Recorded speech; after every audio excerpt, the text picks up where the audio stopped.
प्यारे बच्चों नमस्कार, जय हिंद। कैसे हो सभी? सभी मस्त हो, तंदुरुस्त हो और हमेशा की तरह फिजिक्स पढ़ने के लिए उत्सुक हो। आइए प्यारे बच्चों, आज हम एक नया टॉपिक शुरू करने जा रहे हैं जिसका नाम है अपवहन वेग तथा विद्युत धारा में संबंध। किस प्रकार दोनों एक दूसरे से संबंधित हैं। लास्ट सेशन में हमने जाना था अपवन वेग क्या होता है, एक चालक के अंदर विद्युत धारा का मान कितना होता है, किस तरह से विद्युत धारा उसके अंदर बहती है, इलेक्ट्रॉन उसके अंदर समान रूप से उस पूरे चालक तार के अंदर अनुप्रस्थ काट के अकॉर्डिंग बहते रहते हैं। उसके बारे में हमने देखा कि उनकी गति कैसी होती है, यादृच्छिक गति होते हैं। एक इलेक्ट्रॉन दूसरे मुक्त इलेक्ट्रॉन से टकराता है या फिर किसी आयन से टकराता है तो वो ऐसे तिरछी गति करता रहता है।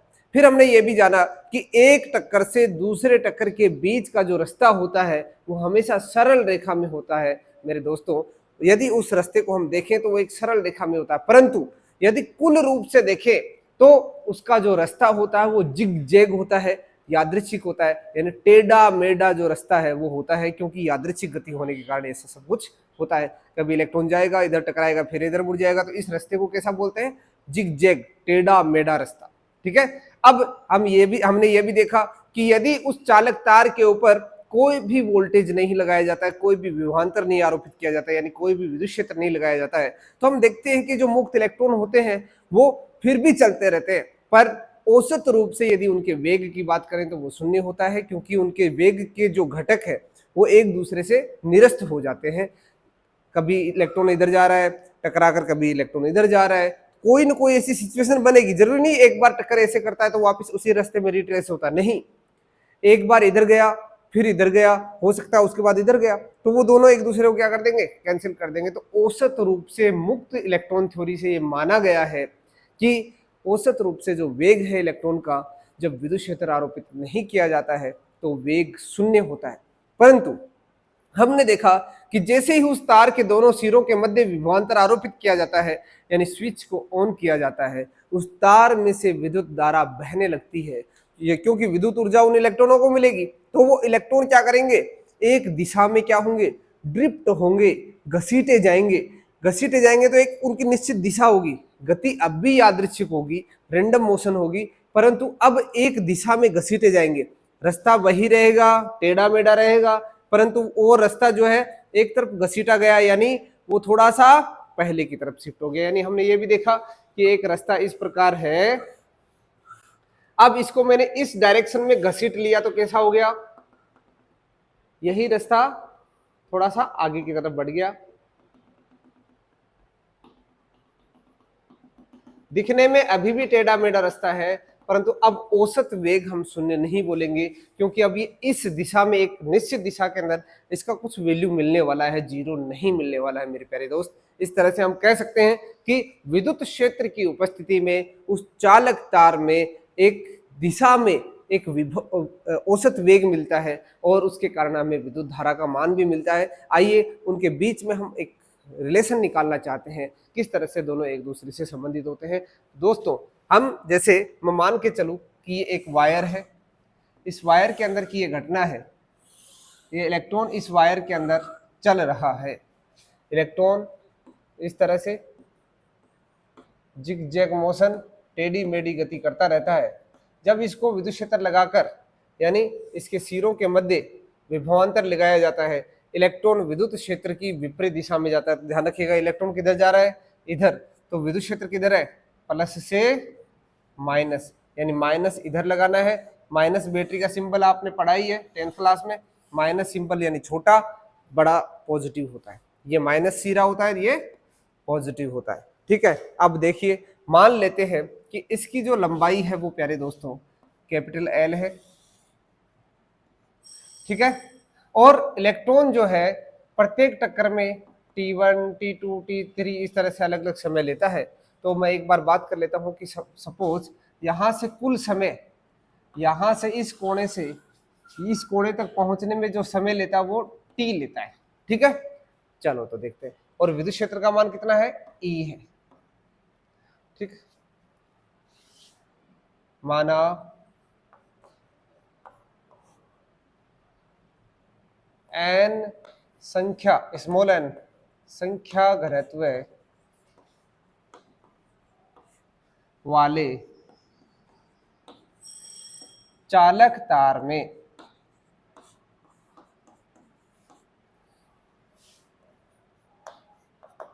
बाह्य विद्युत क्षेत्र E के कारण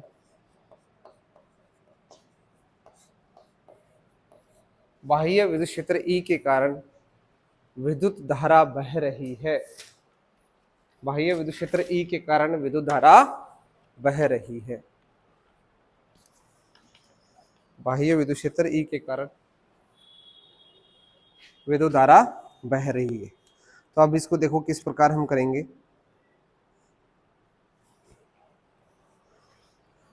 तो यहां पर हम बाह्य विद्युत क्षेत्र की उपस्थिति के कारण बाह्य विद्युत क्षेत्र E के कारण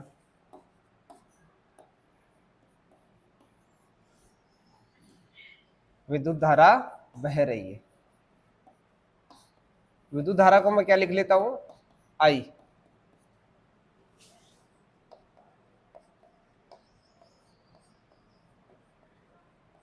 चूंकि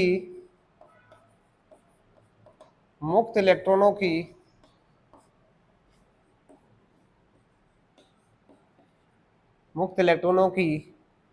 अन्य मुक्त इलेक्ट्रॉन या धात्विक आयनों से टक्कर होती है,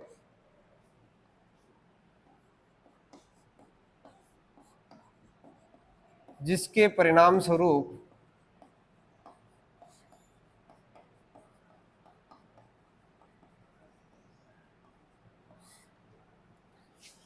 मुक्त इलेक्ट्रॉन की गति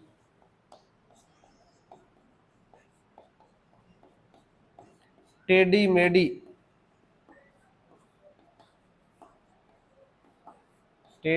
इंग्लिश में क्या बोलेंगे, जिग जैग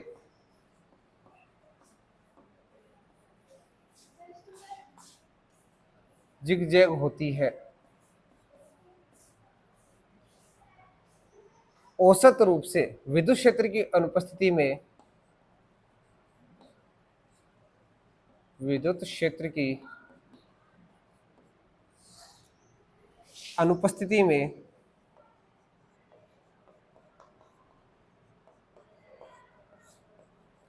औसत वेग कितना होता है, 0 होता है।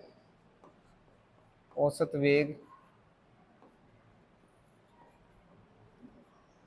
0 होता है।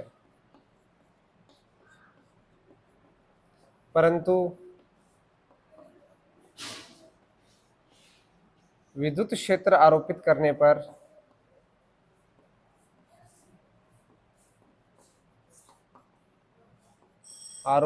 पर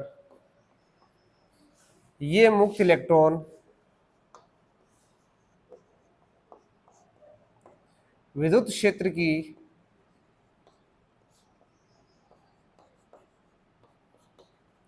विपरीत दिशा में, इलेक्ट्रॉन विद्युत क्षेत्र की विपरीत दिशा में जाता है, हमेशा ध्यान रखना, विपरीत दिशा में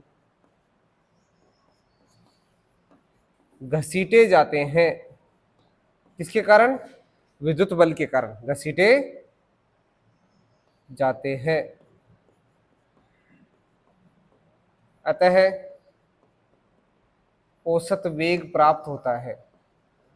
औसत वेग 0 नहीं होगा, औसत वेग प्राप्त होता है, जिसे हम क्या कहेंगे,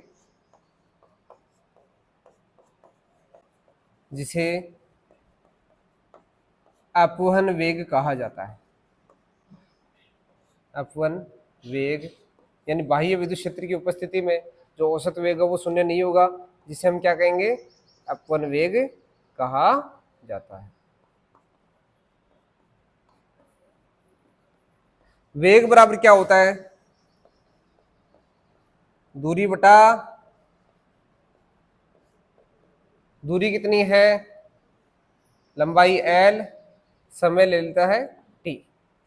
ठीक है, तो इसको मैं ऐसे भी लिख सकता हूं, L बराबर क्या हो जाएगा, वज्र गुणा कर दिया मैंने VD गुणा T, समीकरण 1। ठीक है, ये लंबाई यहां से यहां पहुंचने में सपोज इसको टाइम टी लेता है, यहाँ पर T1 T2 T3 इस तरह से बहुत सारे समय है, परंतु हम टोटल टाइम यहाँ से यहाँ तक नोट करते हैं इलेक्ट्रॉन को पहुंचने में, तो टी स्मॉल टी है, और यहाँ से यहाँ पहुंचने के लिए दूरी कितनी तय करनी पड़ती है, एल। तो इसके एल दूरी की वैल्यू क्या आ जाएगी, वीडी गुणा टी। ठीक है बच्चों, आगे चलो। अब एक समीकरण मेरे पास ये आ गई। अब मैं क्या वीडी के साथ में क्या लाना चाहता हूँ, विद्युत धारा। तो आप सभी को मालूम है विद्युत धारा क्या होती है, विद्युत धारा बराबर आवेश के प्रवाह की दर, कुल आवेश, इतने से टुकड़े के अंदर कुल आवेश कितना होगा, आवेश बटे समय। आवेश बताइए कितना हो जाएगा, टी तो समय है, आवेश कितना है। तो यहां आवेश पता करने के लिए इसको मैं समीकरण बोल देता हूं 2। मुझे क्या क्या चाहिए, आवेश चाहिए, काम मेरा हो जाएगा। आवेश के लिए हमें क्या मालूम है, चूंकि आवेश, कुल आवेश Q बराबर क्या होगा, N गुणा E। यहां N मतलब बोले तो मुक्त इलेक्ट्रॉनों की संख्या, और इस संख्या को किससे गुणा कर दो, E से। अब मुझे क्या चाहिए, मुक्त इलेक्ट्रॉन की संख्या चाहिए। यदि मुक्त इलेक्ट्रॉन की संख्या मुझे मालूम पड़ जाए तो मैं इस समीकरण में उसका मान रखकर आवेश निकाल लूं, और आवेश को मैं यहाँ पुट कर दूं। यहाँ पुट करते ही मेरे पास क्या आ जाएगा, विद्युत धारा आ जाएगी। विद्युत धारा आ जाएगी, उसका इससे रिलेशन निकाल लेंगे। ठीक है, चलो तो कोशिश करते हैं। सबसे पहले चूंकि संख्या घनत्व कितना है, चूंकि मुक्त इलेक्ट्रॉन संख्या घनत्व है, मुक्त इलेक्ट्रॉन संख्या घनत्व स्मॉल एन है, और घनत्व क्या होता है, कोई भी, जैसे उसके बटे में क्या लगा देंगे, आयतन। किसके घनत्व की बात कर रहे हैं, इलेक्ट्रॉन संख्या।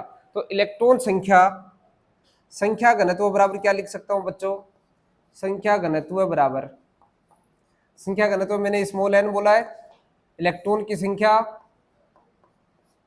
मुक्त इलेक्ट्रॉन की संख्या बटा क्या आ जाएगा, आयतन। ध्यान रखिएगा इस तार का पूरे का आयतन आएगा इसके अंदर। अब इस तार का अनुप्रस्थ काट क्षेत्रफल मुझे मालूम है बच्चों, ये a है और इसकी लंबाई l है। तो बताइए आयतन कितना हो जाएगा, मुक्त इलेक्ट्रॉन की संख्या मुझे मालूम नहीं है, ज्ञात करना है।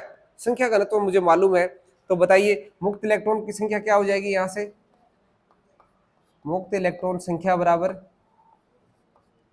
घनत्व गुणा आयतन कितना है। तो आयतन बताओ, आयतन कितना है, तार का आयतन a अनुप्रस्थ काट क्षेत्रफल है, l लंबाई है, तो a गुणा l, तो NaAl। इसको समीकरण बोल दिया मैंने 4। एक बार आप इसका स्क्रीनशॉट ले लीजिए, फिर इसके बाद में मैं आपको इसके आगे का पोर्शन बताता हूं। तो बच्चों आपने देखा कि किस प्रकार हम मुक्त इलेक्ट्रॉन की संख्या निकाल सकते हैं। अब संख्या मेरे पास आ गई, मुक्त इलेक्ट्रॉन की संख्या मेरे पास आ गई, इसको मैं किससे गुणा कर दूं, ई से गुणा कर दूं, क्या आ जाएगा, आवेश आ जाएगा। इस आवेश को कहां रख दूंगा, यहां रख दूंगा।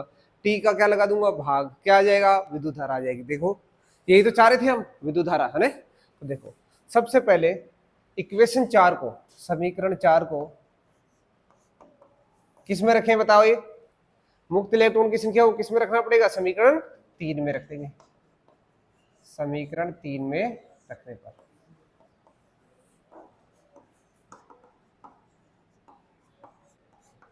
तीन में रखने पर तीन क्या है, तीन किसको बता रही है, आवेश को।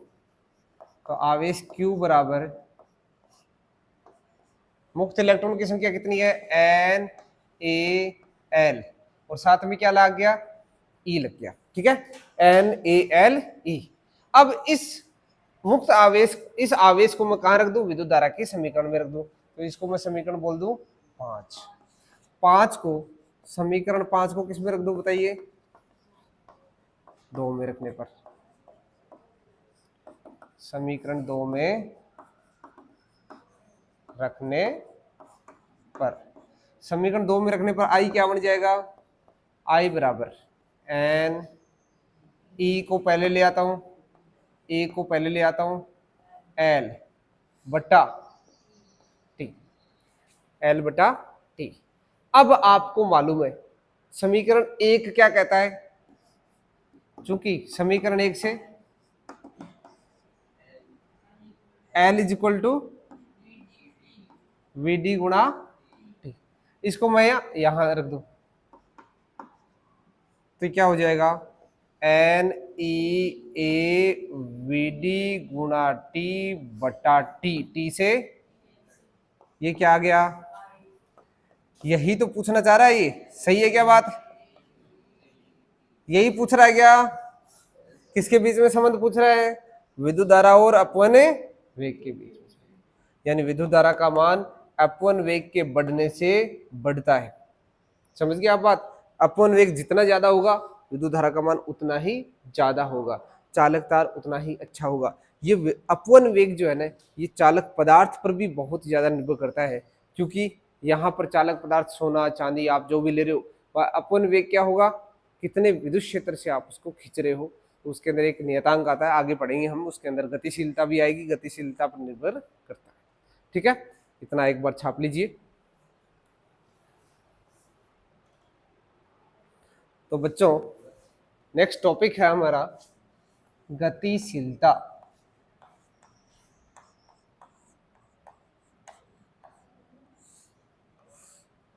गतिशीलता को इंग्लिश में बोलते हैं मोबिलिटी,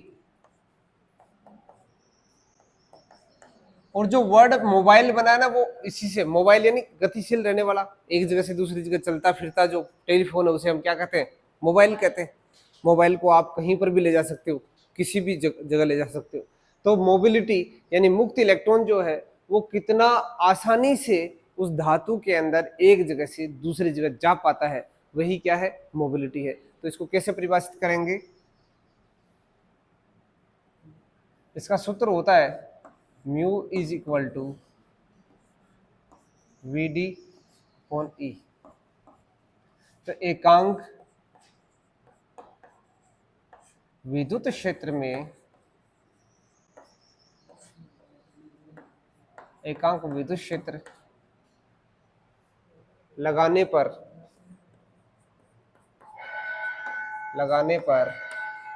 चालक तार के मुक्त इलेक्ट्रॉनों का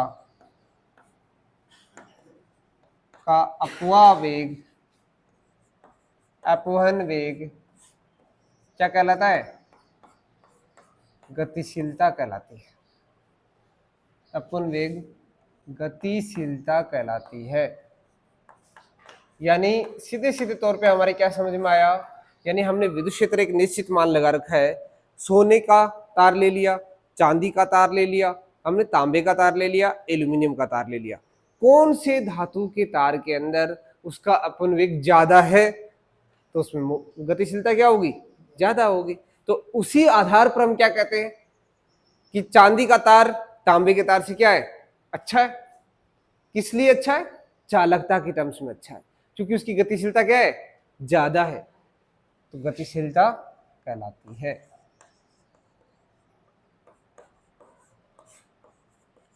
गतिशीलता को किससे निरूपित किया जाता है, म्यू से। गतिशीलता को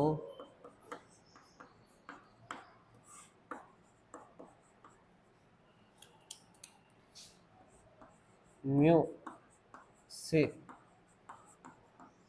निरूपित किया जाता है।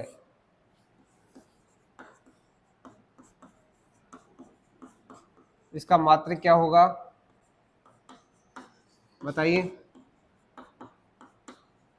पहले वेग का मात्रक बताइए क्या होता है, मीटर प्रति सेकंड बटे विद्युत क्षेत्र का जूल प्रति कूलाम, कूलाम को ऊपर ले जाओ तो क्या हो जाएगा, मीटर इंटू कूलाम प्रति जूल इंटू सेकंड।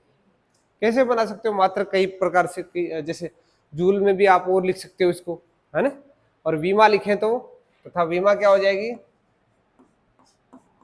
वीमा बताइए, मीटर के लिए तो आएगा एल, कूलाम क्या लाएगा 80, जूल के लिए आ जाएगा m1L2T-2, सेकेंड के लिए T, एक T यहाँ से कट गया, ये ऊपर चला गया, T की घात कितनी बढ़ गई 2। अब बचे L, L 2 ऊपर गया, ऊपर 1 है -1, A की घात 1, M की घात -1, तो इसकी विमा क्या हो जाएगी m की घात -1, L की घात -1, T की घात 2 और A की घात 1। विमा मात्रक पूछी जा सकती है, ध्यान रखिएगा, क्योंकि ये गतिशीलता की विमा थोड़ा सा डिफिकल्ट पड़ती है बच्चों के लिए, ये पूछी जाती है, तो इसका विशेषकर आप ध्यान रखें। तो ये रही गतिशीलता। इसके बाद हम पढ़ने वाले हैं कि किस प्रकार हम गतिशीलता को निकाल सकते हैं, फाइंड आउट कर सकते हैं। एक बार ये लिख लीजिए।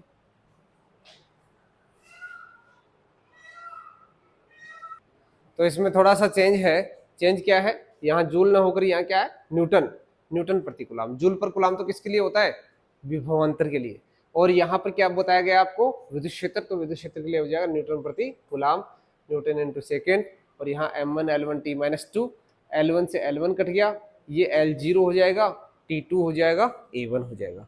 अब दोस्तों हम निकालना चाहते हैं किस किस के बीच में संबंध, हम अपवन वेग तथा विश्रांति काल, अपवन वेग और विश्रांति काल में तो रिलेशन निकाला था हमने, है ना। अपवन वेग और विश्रांति काल में क्या रिलेशन होता है उसके बारे में हमने लास्ट लेक्चर में चर्चा की थी। वीडी तथा विश्रांति काल का रिलेशन क्या आया था बताइए।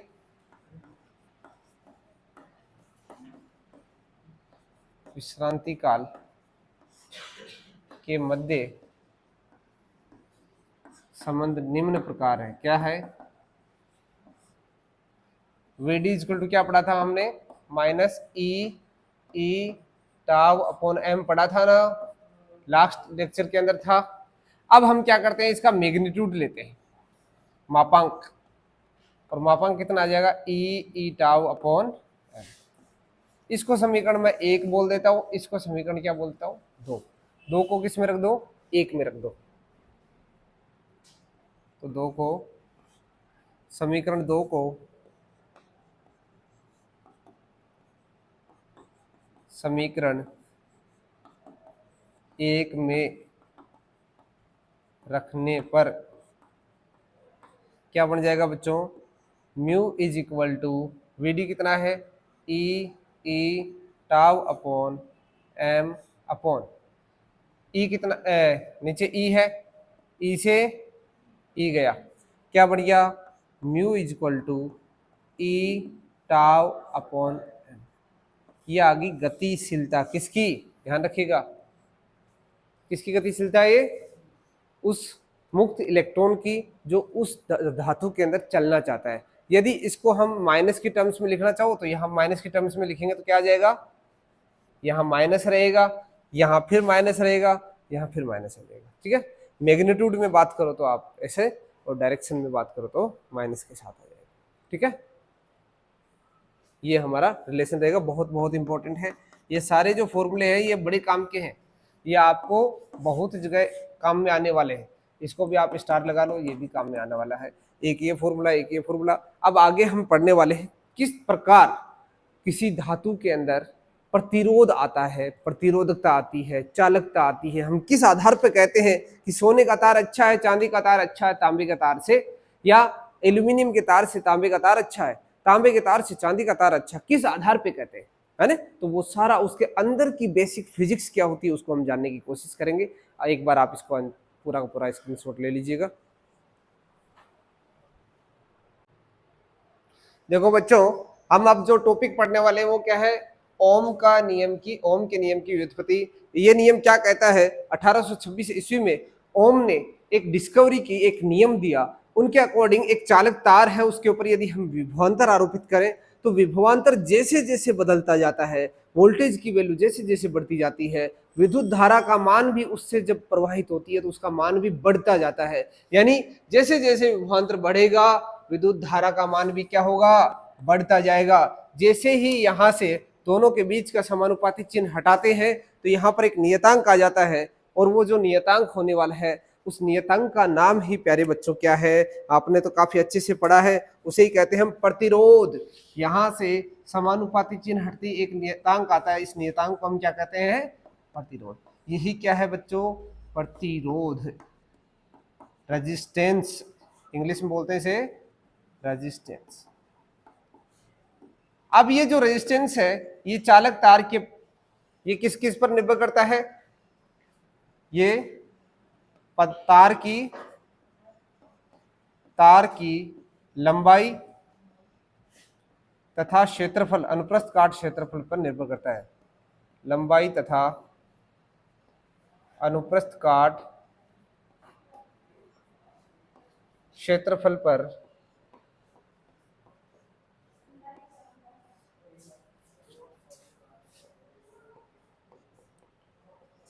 निर्भर करता है। ये चालक तार की लंबाई पर निर्भर करता है तथा अनुप्रस्थ काट पर निर्भर करता है। किस प्रकार निर्भर करता है, आपने पढ़ा भी होगा, लंबाई बढ़ेगी तो प्रतिरोध बढ़ेगा, अनुप्रस्थ काट बढ़ेगा तो प्रतिरोध कम होगा। तो इन दोनों को यदि हम एक साथ लिखना चाहें तो क्या हो जाएगा, जैसे ही इसको एक साथ लिखेंगे L अपॉन क्या आ जाएगा, A, फिर यहाँ एक समानुपाती चिन्ह हटेगा तो क्या आ जाएगा, एक नियतांक आ जाएगा जिसे हम कहते हैं प्रतिरोधकता, रो L अपॉन A। ये एक प्रतिरोध का सूत्र है, फॉर्मूला है। ठीक है, एक फॉर्मूला हमारे पास ये आ गया, एक फॉर्मूला हमारे पास ये आ गया, जहां रो क्या है, रो प्रतिरोधकता है। ये प्रतिरोधकता किस पर निर्भर करती है, ये पदार्थ की प्रकृति होती है ना। तो प्रतिरोधकता क्या है, यह है पदार्थ की प्रकृति तथा ताप पर निर्भर करती है। यह पदार्थ की प्रकृति यानी वो कैसा है, सोना है, चांदी है, एल्यूमिनियम है, लोहा है, तांबा है, वो कैसा पदार्थ है उस पर निर्भर करती है। यानी प्रतिरोधकता सबसे ज्यादा किसकी होती है, वो तो कुचालक पदार्थों की होती है। सबसे कम की बात करें तो सोना और चांदी, और उससे फिर धीरे धीरे हम कहें तो हम और यानी उससे और थोड़ा सा ज्यादा की बात करें, सबसे कम तो सोना चांदी, और उससे बाद में तांबा, उसके बाद में एल्यूमिनियम, उसके बाद में हम लोहे की बात कर सकते हैं। ठीक है, एल्यूमिनियम, एल्यूमिनियम के बाद में लोहा। ये प्रतिरोधकता जो होती है ये आती कहाँ से, इसके उद्गम की बात भी हम आगे के टॉपिक में करेंगे। पर अभी एक बार हम यहाँ से ओम के नियम की व्युत्पत्ति करना चाह रहे हैं। तो प्यारे बच्चों देखिए किस प्रकार हम यहाँ से ओम के नियम की व्युत्पत्ति कर सकते हैं। इस आर की वैल्यू यानी समीकरण 2 को कहाँ रख दें, समीकरण 2 को समीकरण 1 में रखने पर, समीकरण 2 को 1 में रखने पर क्या हो जाएगा, v बराबर r की जगह आ जाएगा रो L अपॉन A इंटू क्या हो जाएगा I। प्यारे बच्चों आप सभी जानते हैं कि विभवांतर किसके तुल्य होता है, विद्युत क्षेत्र के टर्म्स में यदि बात करें तो विभवांतर v बराबर विद्युत क्षेत्र गुणा दूरी, तो E गुणा L लिख सकता हूं मैं। L यहां पर लंबाई ले रहे हैं, हम तार की लंबाई L ले रहे हैं, तो वहां पर यदि E विद्युत क्षेत्र है तो E गुणा L किसके बराबर हो जाएगा, विभवांतर के। तो इसकी जगह मैं क्या लिख दूं, E गुणा L। तो E गुणा L बराबर, यानी इसको उपरोक्त समीकरण में रखने पर, उपरोक्त समीकरण में रखने पर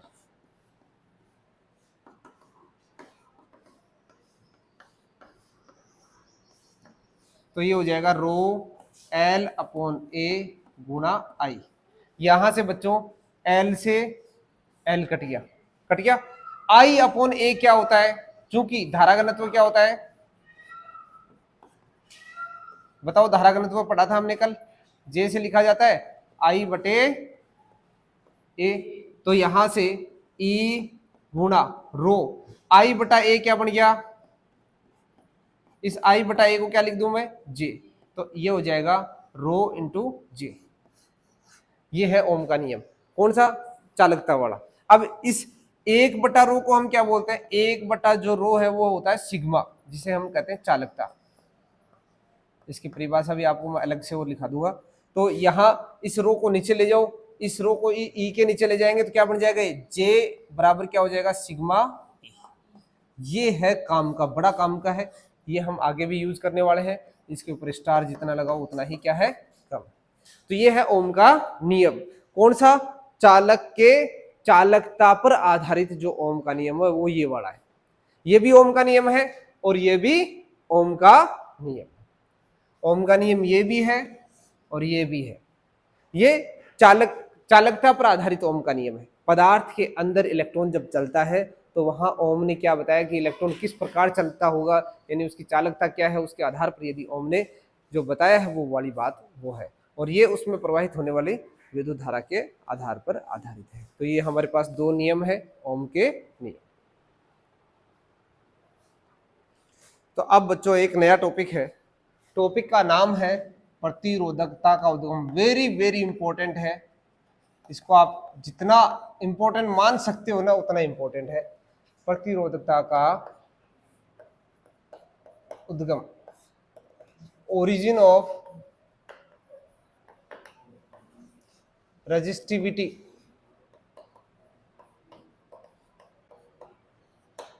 प्रतिरोधकता को रो से लिखा जाता है। अब ये प्रतिरोधकता आई कैसे, तो हमने देखा कि हमारे पास एक चालक तार है और इस चालक तार की प्रतिरोधकता, यानी सोना अच्छा है, चांदी अच्छी है, एल्यूमिनियम हल्का है धातु चालकता के मामले में, क्योंकि हम एल्यूमिनियम का तार कम से कम यूज करना चाहते हैं, तांबे का तार यूज करना चाहते हैं। तो तांबे में ऐसी क्या खासियत है, तो तांबे की जो प्रतिरोधकता वो क्या होती है, कम होती है। तो प्रतिरोधकता है क्या बेसिकली, तो प्रतिरोधकता क्या कहते हैं कि जो इलेक्ट्रॉन है यहां से यहां गया, इलेक्ट्रॉन यहां से यहां गया, इलेक्ट्रॉन यहां से यहां गया, दूसरे इलेक्ट्रॉन से टकराया या आयन से टकराया, तो उसकी जो मोशन है वो कैसी है, जिगजैग है। ठीक है, इसकी गति कैसी है, जिगजैग है। यहां पर इसे आगे कौन मिल रहा है, या तो इलेक्ट्रॉन मिल रहा है या कोई आयन मिल रहा है, धातु का आयन। तो यहां पर क्या कहेंगे हम, धातु के अंदर उपस्थित मुक्त इलेक्ट्रॉन या धात्विक आयनों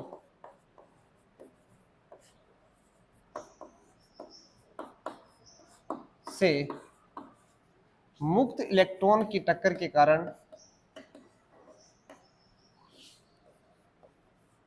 क्रमागत टक्करों के कारण, है ना, क्रमागत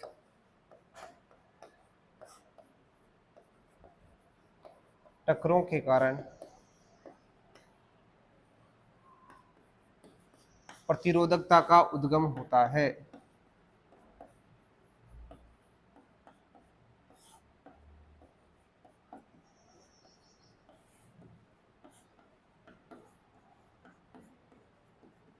यानी किसी चालक पदार्थ के अंदर मुक्त इलेक्ट्रॉन की संख्या कितनी है, आयनों की संख्या कितनी है, मुक्त इलेक्ट्रॉन ऊर्जा लेकर उनसे टक्कर कितनी करता है, ज्यादा टक्कर होगी तो प्रतिरोधकता क्या होगी, ज्यादा होगी। तो कहने का मतलब मुख्य कारण क्या क्या है, प्रतिरोधकता का मुख्य कारण क्या है, तो आप दो पॉइंटों में लिखना चाहो तो कैसे लिखोगे, प्रतिरोधकता का मुख्य कारण,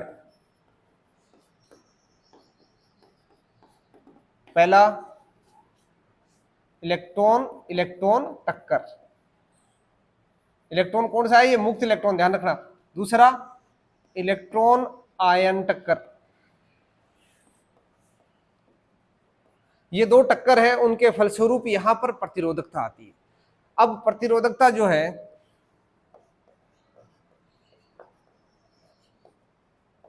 प्रतिरोधकता इलेक्ट्रॉन के मार्ग में